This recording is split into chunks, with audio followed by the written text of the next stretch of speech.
Thomas was not far away on the island of Sodor, but the snow was late arriving. That evening, the Fat Controller came to Titmuth Sheds. "Heavy snowfall is expected tomorrow," he said. "I would like you all to make your ways to the yard and get your snowplows fitted." "Yes, sir," chorused the engines. The Fat Controller then left. Good night to the engines as he did. "I knew this would come sooner or later," sighed Gordon. "It's just like every year," said Henry. "We have to wear our snowplows and be safe." "I just hope it's not going to cause us any trouble," said Emily. "It causes us trouble," grumbled James.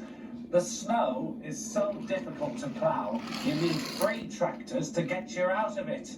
"Well, it's not all that bad, is it?" said Percy. "After all, there's a few weeks until Christmas." Agreed Edward. "We just got to work hard and get things ready for the festive season." He chatted all night about the snow, but Thomas was worried. He wondered if they would even get through the snow this year. This morning, the engines all woke up to the sight of snow spread across the ground. To begin with, but there would be more to come. Meanwhile, Diesel was seething with rage. The Fat Controller had asked him, of all engines, to wear a snowplow. He sat crossly at the works as he went to have it fitted. His snowplow was a lot different to the other engines. It was a thinner blade, but under his buffer beam. "What kind of sick joke is this to call a snowplow?" he oiled grumpily. The workman had just put on the last bolt of the snowplow when Henry came in. "Oh, Diesel," he gasped. "Thank goodness I found you. I've been trying to find someone for ages." "What is it?" Diesel scowled. "Thomas got his snowplow fitted, but he's gotten stuck in a large drift.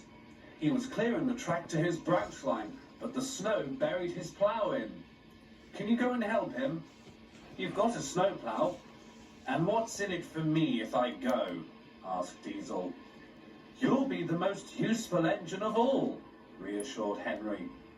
Diesel was quite reluctant at first, but he knew that a stuck engine was not something to ignore. Once his plow had its checks, he revved his engine and set off to find Thomas, muttering under his breath as he did.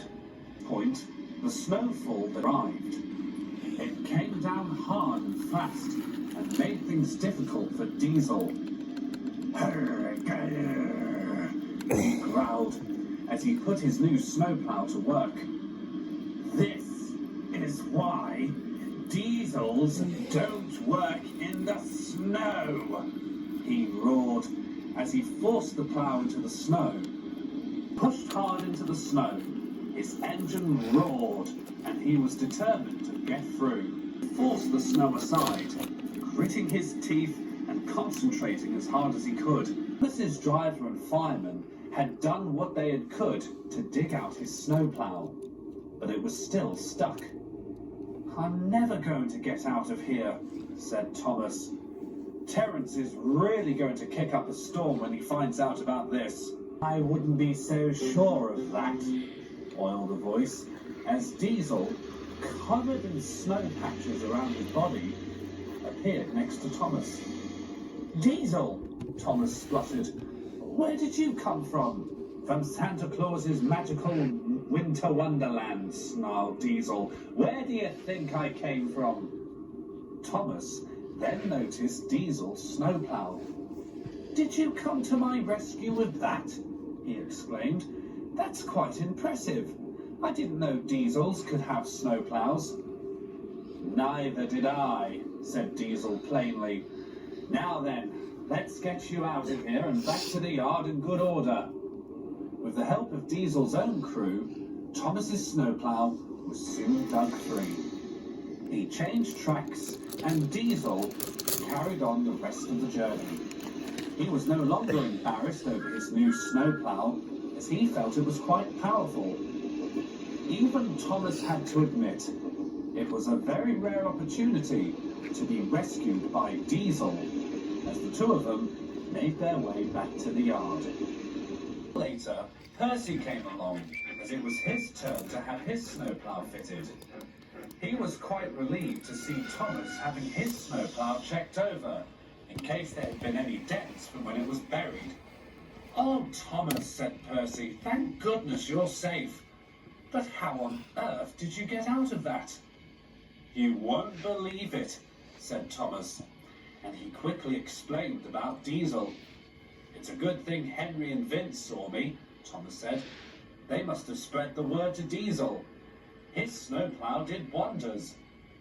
Percy was amazed. Soon, Thomas's snowplow had been checked out, and everything was fine. "Well, got to go," Thomas said. "Don't get stuck, Percy. You wouldn't want Diesel to come and help, would you?" Percy chuckled as Thomas puffed away. But as the weeks passed and Christmas slowly made itself known, the Exes realised that they didn't really use their snowplows as often as they expected. They carried on their work regardless, aiming to please the Fat Controller in the days